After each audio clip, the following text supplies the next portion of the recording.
예, 오늘의 모닝 브리핑 시작하겠습니다. FOMC 앞두고 투자자들이 좀 신중해진 그런 상황이었고, 특히 뭐 테슬라, 엔비디아 이런 종목군들 중심으로 이제 매도가 강하게 나오다 보니까 지수가 전반적으로 좀 약한 그런 모습을 보였습니다.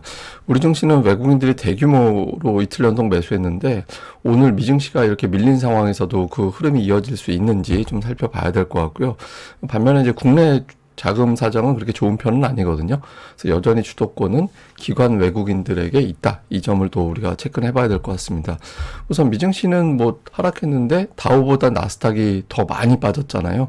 그러니까 주요 빅테크 종목군들이 하락을 주도했구나 이런 점을 보여주는 거고, 한국 관련 지표들도 당연히 이제 소폭이긴 하지만 어쨌든 하락했습니다. 그리고 업종을 보면 오늘 시장의 성격이 어땠구나라는 게 가늠이 되는데, 에너지, 헬스케어 이런 종목군들이 조금이지만 올랐고, 금융주가 상대적으로 선전했잖아요. 그러니까 전반적으로 경기라든가 이런 것들에 대한 걱정이 있었구나 이런 점을 우리가 읽을 수 있는 대목이죠. 근데 이틀 동안 90%에 해당되는 종목군들이 올랐잖아요. 그러니까 이틀 연속해서 90%, 상장사의 90% 넘는 종목들이 올랐는데, 그렇게 되고 나면 그 이후에 주식시장은 더 올라가는 경향이 있거든요. 근데 이 통계에 나오진 않지만 일주일은 조정이 나와요. 또 이틀 연속 그렇게 올라가고 나면 일주일 이내에는 좀 조정을 보이는 그런 경향성이 있습니다. 그러니까 많이 이틀 연속으로 오르고 나면 단기적으로 좀 매물이 나오게 되는데, 아마 그런 점도 오늘 지수가 좀 밀리는 그런 이유 중에 하나가 아니었나 이렇게 보여집니다. 이슈들을 좀 살펴보면, 우선 이제 베센트는 경기 침체가 안 된다고 장담할 수는 없다. 뭐 이런 발언하면서 좀 문제가 됐었잖아요. 근데 그거 오해다.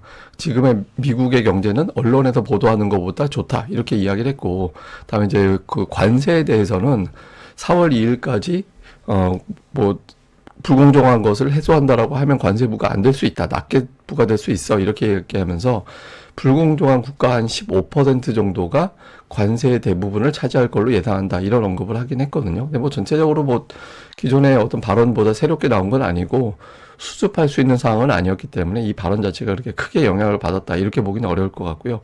그리고 FOMC 앞두고 있는 상태잖아요. 금리는 이제 동결할 걸로 보여지는데, 경제 전망을 얼마나 낮추느냐, 이 부분이 주목받는 것 같아요. 오늘 또 피치에서 미국의 경제 전망을 하향 조정했거든요. 최근에 연이어서 전망을 하향하고 있죠. 그래서 연준도 그렇게 보고 있는 건가? 이 점을 좀 확인하고 싶어하는 그런 신중론도 좀 있었던 것 같고요. 그리고 오늘 그 엔비디아의 젠슨 왕이 기조 연설을 했는데, 뭐 루빈이 내년도 하반기 양산할 것인다, 루빈을. 그러니까 뭐 블랙웰 다음 버전이잖아요. 근데 이게 별로 어필이 안 됐어요. 뭐 새로운 내용이 없다. 그러니까 이렇게 평가가 되면서 오히려 이제 주가가 좀 실망하는 그런 이제 매도가 나왔고, 이 점이 또 지수 약세에 어느 정도 영향을 줬다라고 봐야 될 것 같고, 그리고 증권사들이 대체로 좀 부진할 것 같다. 증시가 뭐 도이치뱅크라든가 울프리서치 이런 데는 아직 바닥을 쳤다라고 보긴 이르다. 이런 주장들을 하고 있고, 또 일부 증권사 모건스탠리라든가 이런 데서는 금리가 내려가기 전까지, 금리 인하할 때까지는 투자자들이 선뜻 매수하기는 어려울 것 같아. 이렇게 또 신중론, 뭐 어제는 되게 낙관론이 많았는데 오늘은 또 신중론이 되게 많이 부각이 되기도 했습니다. 근데 이제 반면에 블룸버그 보도에 의하면 최근에 주식시장 하락을 이용해서 기업 내부자들의 매수가 크게 늘고 있다라는 거예요. 그러니까 이런 점은 오히려 바닥을 쳤다라는 어떤 신호 아닌가, 뭐 이런 주장들도 일부는 제기가 됐습니다. 근데 오늘은 뭐 전체적으로 뭐 지표도 그렇게 이제 좋게 해석되지는 않았습니다. 그러니까 2월 산업 생산이 증가됐다고 하는데, 이거 원래는 좋은 거잖아요. 그런데 수입 물가가 예상보다 높게 나왔거든요. 예상은 제로였는데 0.4%. 그러니까 산업 생산 늘어난 거하고 같이 맞물려서 이러면 이제 관세 때문에 미리 당겨가지고 뭔가 움직임이 있었구나. 그러니까 기업들이 관세를 되게 많이 의식하는구나. 그러니까 이렇게 해석이 됐고, 이런 점이 전체적으로 투자자들을 신중하게 만드는 그런 이유로 작동을 했던 것 같습니다. 근데 이제 아무래도 관세에 대한 부담이 있는 것 같아요. 그러니까 그 뱅크 오브 아메리카에서 하는 매니저들 설문을 해보면 지금 가장 큰 걱정이 뭐냐라고 물어볼 때, 이게 이제 그 관세 전쟁에 따른 글로벌 경기 침체다. 이렇게 답변한 사람이 55%. 이걸 가장 걱정을 하고 있다라는 거예요. 그 다음에 뭐, 인플레이션이라든가 이런 등등. 그 다음에 이제 뭐, 지정학적 문제 이런 것들도 있긴 한데, 가장 큰 문제, 그리고 그 전보다 크게 증가된 거는 관세. 그러니까 이 부분이다라고 답변을 하는 거죠. 사실 오늘 지정학적 리스크도 일부 있었잖아요. 뭐 이스라엘이 가자 지구를 다시 한 번 더 공격을 하면서 문제가 됐고, 반면에 이제 러시아하고 우크라이나 전쟁은 뭐 일부 부분에 대해서 에너지라든가 인프라 부분에 대해서는 공격하지 말자 이렇게 휴전한다 뭐 이런 내용들이 나오긴 했는데, 시장에서는 아무래도 관세에 대한 부담을 계속해서 안고 있다 보니까 연속적으로 돌리기는 좀 쉽지 않은 그런 상황이 됐던 것 같습니다. 근데 이제 앞서 말씀드렸던 바닥론의 근거는 이런 건 있어요. 그러니까 이 표가 뭐냐면 내부자, 그러니까 주식, 그 기업에 있는 사람들이 그 자기네 회사를 사느냐 파느냐 이 비율을 보는 건데, 최근에 가파르게 올라오고 있거든요. 그래서 하락을 이용해서 매수하고 있다라는 거는 경제라든가 우리 회사 실제 돌아가는 거 대비 좀 주가 하락이 가파른 것 같은데, 이렇게 보고 있다라는 거예요. 예, 그리고 이거는 뭐냐면 이제 TQQQ, 그러니까 나스닥 3배 레버리지죠. 이쪽에 자금이 급격하게 늘어나고 있다라고 합니다. 그래서 이거는 이제 바닥 아닌가? 이렇게 보는 시각도 있는 거예요. 그래서 최근에 연속적으로 하락하진 않고, 하락하면 좀 받아내는 그런 움직임이 나오긴 하고 있잖아요. 근데 어쨌든 오늘 같은 경우는 이미 좀 어느 정도 반등을 했기 때문에 좀 매도를 해야 될 것 같고, FMC도 있고 하니까 좀 불안하다 이렇게 느낀 투자자들이 있었던 것 같습니다. 근데 또 하나는 침체에 대한 걱정도 계속 달고 있어요. 이건 뭐냐면 소매 판매가 횡보하고 나면 그러면 경기 침체가 왔다. 그러니까 소매 판매는 꾸준하게 늘어야 되는데 늘지 않고 횡보하면 침체가 왔다. 이런 어떤 데이터. 근데 지금 최근에 소매 판매가 좀 정체 상태 아닌가? 이렇게 보는 거잖아요. 근데 이거는 해석하기 나름이에요. 예를 들면 소매 판매가 이렇게 횡보했던 구간에 침체 안 왔던 경우도 있긴 했거든요. 그러니까 저 차트를 제기한 곳에서는 이건 이제 안 보여준 건데, 근데 어쨌든 최근에 이제 제시하는 것 중엔 소비가 늘어나지 않고 있어서 이렇게 되면 갑자기 줄어드는 구간이 나오면서 위축될지도 몰라, 이런 걱정을 일부에서는 이제 하고는 있다. 뭐 이렇게 이제 보면 될 것 같습니다. 뭐 주요 종목은 대형주 다 빠졌습니다. 예, 대형주 다 빠졌는데, 그 테슬라 같은 경우는 악재가 좀 겹쳤죠. 뭐 경쟁이 좀 심화되고 있어서 목표 주가를 하향한다 이런 점도 있었고, 중국 업체라든가 해외 업체들의 기술력이 계속해서 늘어나도 뭐 충전 기술, 자율주행 기술 뭐 이런 것들이 자꾸 공개가 되고 있잖아요. 그러니까 이 점에 대한 어떤 부분이 부담이 됐고, 그다음에 이제 뭐 오늘 주가는 올라가진 않았는데 좀 랄프로 의류 업체 내에서도 예를 들어서 랄프로렌 이런 종목군들을 선호해야 된다. 그만큼 이제 상황이 좀 부정적이다라는 거죠. 그리고 팔란티어 오늘 주가 많이 빠졌는데 기술력 좋은데 밸류가 부담된다. 그러니까 이게 상징적인 효과라고 저는 봅니다. 뭐냐면 뭐 메가세븐 실적이 나쁘다라고 생각은 안 하잖아요. 근데 주가가 비싸다라는 점을 아직까지는 투자자들이 떨쳐내지 못하고 있다라는 거거든요. 그래서 그런 걸 대표적으로 보여준 게 팔란티어. 그다음에 이제 금융주가 오늘 상대적으로 선전했는데 증시 변동성의 수익이 증가되고 있다라는 거예요. 왜 그러냐면 헤지 펀드들이 막 파생상품 투자 이런 것들 많이 하는데, 그러면서 증시 변동성이 커졌고 금융사들이 자체 운영하는 사업 부분들이 있잖아요.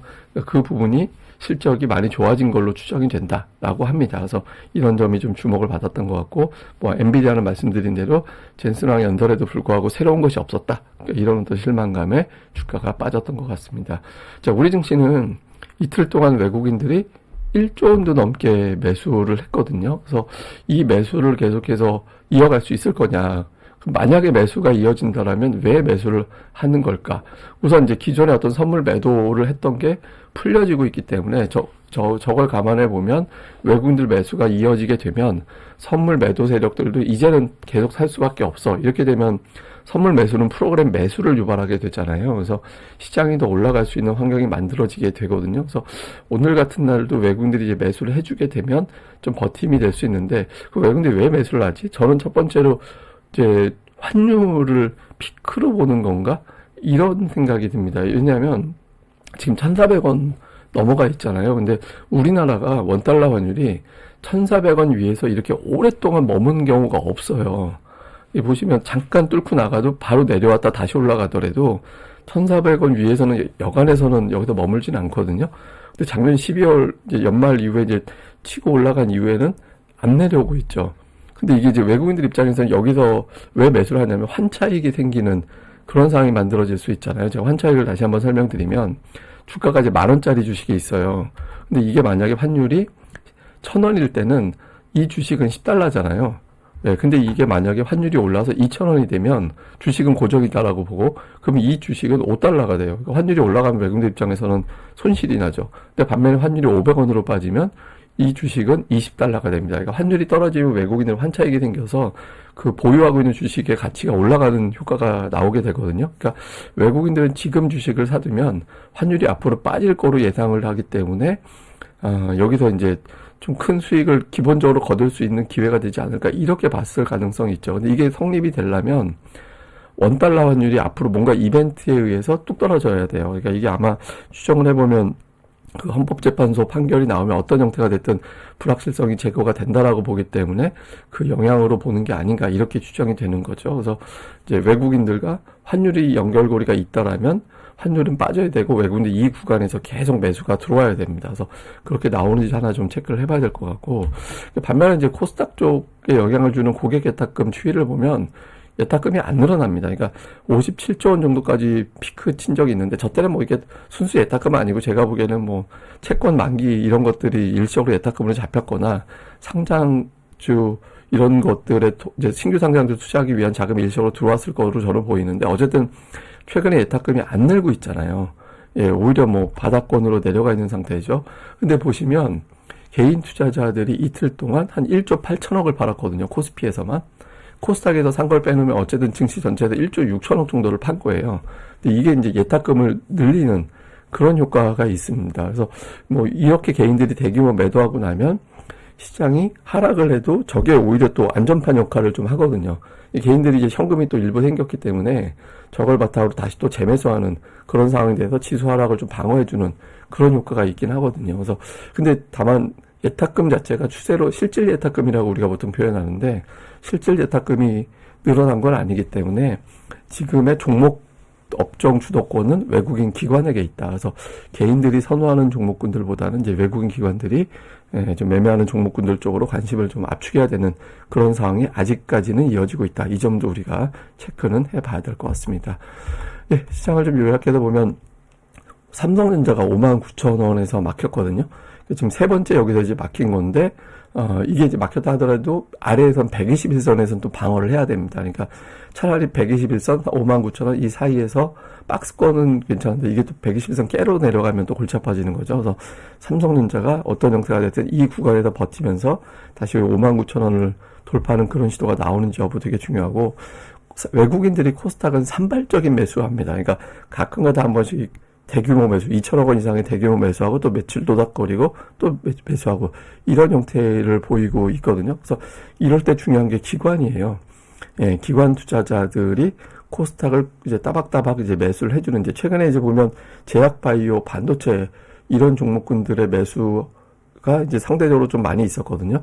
그런 업종의 매수가 그대로 이어지게 되는지 봐야 될 거고 그리고 외국인들은 뭐 코스닥은 둘째치고 코스피에서 역할하는 게 되게 중요하거든요. 그래서 좀 대규모 매수를 했는데 오늘 미증시가 이렇게 불안정한 상태에서도 매수를 이어갈 수 있을 거냐. 그러니까 이 점이 되게 중요할 것 같습니다. 근데 기본적으로는 시장의 의미 있는 추세 전환을 위해서는 주도주와 주포가 필요해요. 그러니까 외국인들이 매수해준다라는 것도 있고 3일 연속해서 상승하는 주도주가 있어야 되거든요. 그러니까 보통 종목들이 3일 이상 연속적으로 올라가면 그 종목은 추세가 완전히 상승 쪽이다. 보통 그렇게 보는 이제 요소 중에 하나로 평가를 하거든요. 그래서 오늘 이제 주도주의 어떤 등장이 좀 확인돼 주는지 여부도 되게 중요하다. 이렇게 봐야 될 것 같습니다.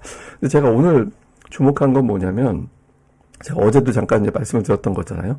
코스피 지수는 구리하고 되게 비슷하게 가요. 이게 보시면 뭐 빨간색은 코스피고 저희 세대는 저거를 나무색, 고동색 이렇게 얘기하는데 요즘 브라운이라고 얘기하더라고요. 근데 어쨌든 구리 가격하고 코스피하고 이제 되게 비슷하게 가는데 최근에 구리 가격이 올라가고 있잖아요. 그러니까 여러 가지 뭐 이유는 되고는 있지만 구리 가격이 올라갈 때는 보통 산업 생산량이 늘어날 때다라고 해석을 해요. 그러니까 지금은 관세 전쟁 때문에 그거에 대한 걱정이 있긴 한데 어쨌든 보통 구리 가격하고 코스피하고 같이 묶어서 보는 경향성이 좀 있거든요. 그래서 이 구리 가격이 코스피하고 이런 어떤 패턴을 이번에도 보여줄 수 있을 거냐. 그래서 완만하게 글로벌 수요 회복 대한 이게 중국 때문에 올라가는 거거든요. 그래서 중국의 경제를 이제 예측하는 걸 구리로 보통 보잖아요. 그래서 그 닥터 구리라고 보통 표현을 하죠. 그래서 이게 이제 우리 증시에 좀 영향을 줄 수도 있는데 이것도 외국인들 매수 이후로 추정이 되는 부분이거든요. 그래서 이게 이제 계속해서 경향성이 어떻게 가는지도 잘 체크를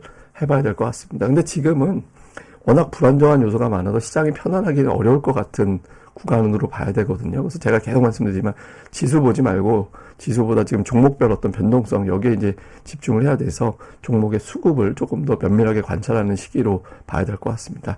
예, 그럼 또 다음에 뵙겠습니다. 이 방송 구독하기와 좋아요 꼭 좀 부탁드립니다. 감사합니다.